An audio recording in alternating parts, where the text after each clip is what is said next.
Olá, tudo bem com vocês? Estamos de volta aqui no nosso canal, nossa aula. Hoje eu gostaria de falar de um assunto que eu considero assim, muito importante e espero contribuir para que se torne também muito importante para você, para vocês que visitam nosso canal aqui, nosso espaço, tá? Quero falar sobre, já que o nosso eixo central, nosso tema central aqui é sobre a pessoa de Jesus, e estarmos tirando nas nossas reflexões os significados para a vida, né, para o presente, para esse momento atual, da sua existência, da história do Brasil, da história do mundo atual, do que está acontecendo diante dos nossos olhos, desculpe, os significados possíveis que venham a nos edificar, venham a renovar nossa visão a respeito da fé cristã, da pessoa de Jesus, central para esta fé. Muito bem, então o assunto que eu quero tratar, eu coloquei aqui na minha lousa, como vocês podem ver, uma cruz. Cruz que é tida como o símbolo máximo, né, do cristianismo. Esta cruz, ela não foi inicialmente o símbolo maior da fé cristã. Ela foi introduzida na cristandade, na Europa, a partir de um imperador romano que colocou a cruz, há estudos até que dizem que foi a sua mãe, a mãe deste imperador, né? A mãe do Constantino, que ela foi a Jerusalém, foi à procura da cruz de Cristo, né, como algo para a devoção dela e tal. E aí a cruz, então, devido a esse poder, essa influência do imperador, a cruz se tornou o símbolo da cristandade. Mas antes da cruz, ou seja, 300 anos antes, lá no tempo dos apóstolos, dos primeiros discípulos, no tempo dos evangelhos, não era a cruz o símbolo, até porque a cruz, para eles, cujos principais ali apóstolos e discípulos, primeiros discípulos, eles eram judeus, a cruz, ela era um objeto de maldição, um objeto de desonra, um objeto de vergonha. Paulo vai dizer isso, né? Citando as próprias Escrituras, mostrando como Cristo levou sobre si a maldição humana, da condição humana. Recita as Escrituras e Paulo diz: maldito é o que for pendurado no madeiro. Então, a cruz não era usada como símbolo cristão. Mas a cruz, a partir do imperador Constantino, a partir da Igreja de Roma, ela tomou este papel, este poder, né, na cristandade de significar ser cristão. E nos séculos mais recentes, séculos XVIII, principalmente, século XIX, século XX, principalmente, onde a salvação, né, passou a ser pregada de uma maneira assim, de massas, certo? Começou a se pregar a salvação para que as pessoas pudessem crer, evidentemente, em Cristo e pudessem se tornar cristãs. Isso foi uma novidade dessa chamada Era Moderna. Então, a mensagem dessa evangelização dos pregadores, das pregadoras, dos evangelistas, né, que surgem com muita força, principalmente no século XX, principalmente com o advento da mídia, rádio, depois TV, né, todo esse sistema de comunicação vai colaborar para esta difusão da evangelização. Então surgem esses evangelistas pessoais, que fazem campanhas, que fazem cruzadas. Como o próprio nome diz, a mensagem central era a cruz. Porque ali, então, se falava de que a pessoa precisava da salvação e que essa salvação estava diante deles através da morte de Jesus. Se você crê em Jesus como que aquele que deu a sua vida por você e ressuscitou por você, se você crê nisso, você está salvo. Agora, hoje, nesse momento, basta você tomar a sua decisão E esse sacrifício, essa morte de Jesus, essa ressurreição de Jesus, já está tendo efeito, já está tendo operação na sua vida. Então as pessoas criam, se convertiam. Então a pregação sobre a morte de Jesus passou a ser, digamos assim, um sinônimo da salvação. Mas nós precisamos ir um pouco além desse aspecto. Talvez aqui nós tenhamos que considerar, hoje em dia, que houve um reducionismo da fé cristã. Talvez essa palavra seja forte, mas houve um reducionismo, porque então, os cristãos passaram, nessa era, a cultuar a Jesus pela sua morte, passaram a cultuar a Jesus pela sua obra de salvação, sem trazer para a sua vida, após isso, mais elementos da vida de Jesus, da obra de Jesus, para que isso tornasse essa pessoa um cristão, digamos assim, mais parecido com Jesus, mais conhecedor da obra de Jesus, por assim dizer.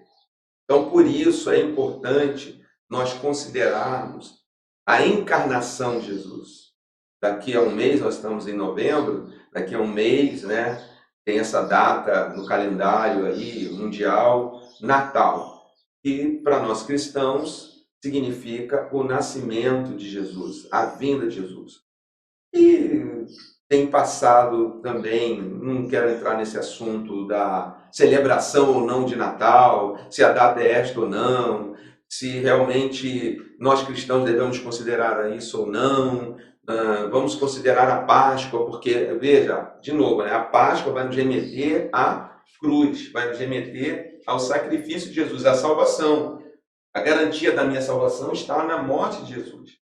Então, com isso, não sei se consciente ou inconscientemente, passamos até nós cristãos a não perceber as nuances, a importância sobre o nascimento de Jesus, a encarnação do Verbo que João fala, né? O Verbo se fez carne e habitou entre nós. Isso é algo fundamental, é algo tremendo, porque a reflexão de hoje é exatamente essa, né? Na encarnação, o Filho de Deus, ele se torna carne não somente no aspecto físico, fisiológico, que ele assume, né, digamos assim, essa materialidade, mas ele assume também a nossa humanidade, o ser humano, certo? Ele se torna ser humano. Deus se fez carne, Deus se faz ser humano no ventre de uma mulher, por obra e graça do Espírito Santo. O Espírito Santo vai encarnar, né, o Verbo no útero de Maria, no ventre da Maria. E Jesus, nesse momento, ele se torna humano.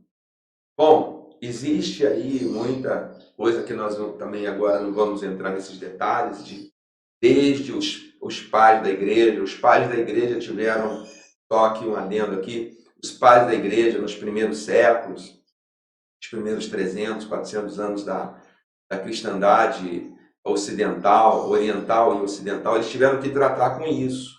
Eles tiveram que explicar isso, eles tiveram que se debruçar sobre a história, as escrituras, a tradição oral que passava sobre Jesus, sobre os evangelhos. Eles tiveram que se debruçar nisso para tirar os chamados credos, né? E foi firmado, então, por esses pais, que Jesus realmente é Deus e é homem e é um só, Cristo, e se fez carne e habitou entre nós. Isso foi assim algo muito importante, fundamental, que é a base, né, que é uma base até hoje, nessa fé cristã que segue essa linha, essa fé, né, sobre a encarnação de Jesus. Mas o que também tem sido estudado atualmente, pela resgatando o estudo dos pais, desses chamados pais apostólicos, dos pais da igreja, resgatar isso e se pensar que a salvação, a nossa salvação, ela começa nessa encarnação. Nesse momento em que essa humanidade que somos nós, essa humanidade, digamos assim, terrenal, né? Que nasce com todas essas características no seu ego, né? Essa propensão para o egocentrismo. Nós vemos aí diariamente, né? Eu estava vendo há pouco no noticiário, pais, tutores, violando, né? Usando de violência para com uma criança. Isso é o quê? Falta de quê? De apego à sua própria, ao próprio semelhante, assim, gerado de si mesmo. Então, assim, até onde esse egocentrismo humano, esse coração humano, de uma maneira natural, até onde ele vai, né? Onde ele pode ir, as guerras, a exclusão de milhares de pessoas, a fome, a miséria, né? Enfim, todas essas coisas que compõem, infelizmente, a realidade do mundo em que vivemos, vem de onde? Vem, segundo a visão cristã, vem do coração, vem dessa humanidade. Essa humanidade é ela que precisa ser salva. É dessa condição de ser humano desse jeito que o Pai enviou seu Filho, que Deus enviou seu Filho unigênito, segundo João 3,16, para que todo aquele que nele crê não pereça, mas tenha vida eterna. Essa obra de redenção de Jesus começa, né, dessa encarnação dele. Ali, ele vai se tornar um ser humano, ele vai assumir a nossa humanidade. Ainda que ele não seja um pecador, né, ainda que nele, no coração dele, né, não venha esse mundo com essa já tendência mais ao egocentrismo do que amar a Deus, amar ao próximo, ser altruísta, mas ser egoísta, ainda que nele não haja essa característica, mas ele está assumindo a nossa humanidade. Né? Não foi um corpo extraterreno que veio ali e encarnou em Maria. Não foi foi um corpo humano, um ser humano. E aí é aí que começa a nossa redenção, a redenção da nossa humanidade, porque Jesus está sendo um de nós, levando o divino, o perfeito, o humano perfeito, levando essa humanidade imperfeita para ele, assumindo-a, né? Ou seja, é claro que essa humanidade vai chegar aqui, ó, vai ser crucificada com ele aqui. Essa humanidade imperfeita que ele levou e não se tornou imperfeito nunca, por isso que ele foi o sacrifício perfeito, ele levou e crucificou-a aqui. E ao terceiro dia ele ressuscitou, trazendo para nós a possibilidade, né, que a nossa fé nos ensina, de que nós também seremos um dia aperfeiçoados. Que nós um dia também seremos como ele. Como ele, mas ele se fez, nós seremos a semelhança dele, mas para que isso acontecesse, primeiro ele tomou a nossa humanidade e assumiu-a, se esvaziou das suas prerrogativas de Deus, né? Digamos assim, Senhor do universo, Criador de todas as coisas, e nessa união está trazendo a nossa humanidade para a perfeição. Está começando aí essa obra de Deus de nos aperfeiçoar e que ele levou na sua vida inteira e crucificou a nossa humanidade na cruz, nele mesmo, e ressuscitou, trazendo a nova humanidade para a vida do seu próprio corpo. ou seja, aquela humanidade, ele mostrou que ela pode viver nessa perfeição com ele, porque também está crucificado, principalmente porque está crucificado. Essa é a nossa certeza. Aí vem a mensagem dos evangelistas: crê em Jesus, você está salvo, sim, por isso, porque quando você tem Jesus como seu Salvador, não é porque ele morreu por você e você está aqui para fazer o que você quiser e ter, olha, tem um passaporte com um visto permanente no céu, né? Já que uma vez que Jesus morreu por mim e eu aceitei, agora Jesus, ó, muito obrigado, tá? Maravilha, eu tenho até muito, fico até emocionado quando lembro que o Senhor me amou, que o Senhor fez aquele sacrifício todo por mim e que o Senhor está no céu, me aguardando aí, tá? Mas eu preciso viver aqui a minha vida, eu preciso resolver algumas questões, né? E tal. Não, por que a gente sente isso? Segundo essa reflexão, é que falta essa conexão com as origens, onde começa essa obra de Cristo na Terra, na sua encarnação, no seu nascimento, né, na sua vinda humana a esse mundo, é que começa a trabalhar a minha fé de que a minha humanidade foi, digamos assim, assumida por Jesus, foi crucificada com Jesus, naquilo que eu não posso e que a lei não pode resolver, foi crucificada com Jesus. Por isso eu tenho essa paz da salvação e que eu aguardo a ressurreição do meu corpo para que essa obra seja completa. Mas tudo isso devido a essa vida de Jesus. Então eu espero ter contribuído nessa aula de hoje, né, com que esse é o nosso desejo, vai ser sempre o nosso desejo através dessas aulas, desse canal, de nós resgatarmos. Eu tive um blog, ele está até no ar ainda, que eu chamei de arqueologia.